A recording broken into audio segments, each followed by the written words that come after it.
ক্ষমতা রাষ্ট্রপতির নাই। আমি তর্কের খাতিরে ধরে নিলাম নাই, আপনার আমি মনে করি আছে। কেন আছে? এখানে প্রেক্ষাপট বলা হয়েছে, সেই প্রেক্ষাপটে আছে। কারণ আপনার সংবিধান অচল, এখনও বলছি সংবিধান অচল।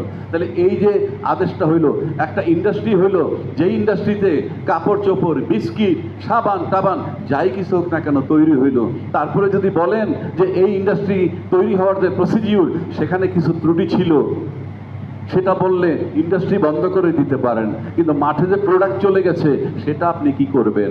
এই আইনের তো আর কোনো কার্যকারিতাই নাই। কারণ এই রাষ্ট্রপতি যে আদেশ দিছে তার যে প্রোডাকশন, তার যে ফলাফল সেটা উঠে গেছে কি? গণভোটের মাধ্যমে। তো গণভোট ফলটা আপনি কি করবেন? আপনি আইন বাতিল, আইন তো দরকার নাই বাতিল করার, কারণ এটা করাই হয়েছে এই জন্যে, এবং এটা যে ফসল সেটা আমরা ঘরে তুলে ফেলেছি। কাজেই সংবিধান, সংসদে বসে 2/3 মেজরিটি নিয়ে আপনার জন্য দুইটা ওই আছে সংসদে। যদি মারামারি করেন সংসদে তাও আপনার 213 জন লোক। আর যদি বলেন আইন মানবেন না, আপনার 2/3 মেজরিটি, দুয়ে মিলে আপনার মন যা চায় তাই করতে পারবেন। কিন্তু কল্পনা মাথার ভিতরে যদি শেখ হাসিনাকে রাখতে পারেন সবাই, তার পরিণতি দেখতে পারেন, তাইলে আপনাকে ভাবতে হবে যে আপনি কি করবেন। আর যদি বলেন আপনাদের আইনি ভিত্তি কি, এই যে সংসদ, এই আইনি ভিত্তিটাই হলো এই সনদ।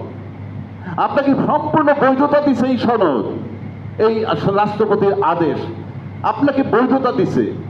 আবার এই রাষ্ট্রপতি একটা বিরাট করাপশন করছেন, আমি মনে করি ক্রিমিনাল অফেন্স।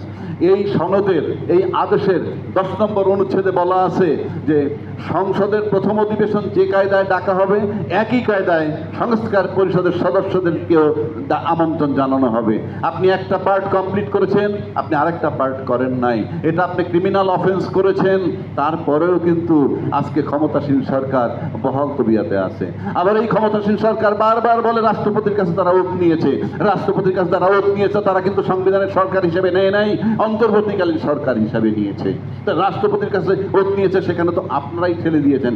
ভালো কথা, রাষ্ট্রপতির কাছে ওত নিয়েছে, তো তারা এখন কেন মানবে না? এ সমস্ত সস্তা কথা বলতেছেন আপনার, তো পদে পদে আপনার নাম্বার 1 সংবিধানে নাই, নাম্বার 2 সংবিধান ফলো করতেছেন না, নাম্বার 3 আপনার আইনি ভিত্তি হলো এই রাষ্ট্রপতির আদেশ।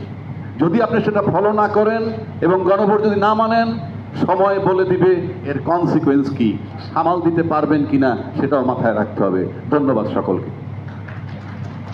ধন্যবাদ অ্যাডভোকেট রাজ্জাকী। এই পর্যায়ে বক্তব্য রাখবেন ডক্টর AK M কবিরুল ইসলাম, সাবেক সিনিয়র সচিব।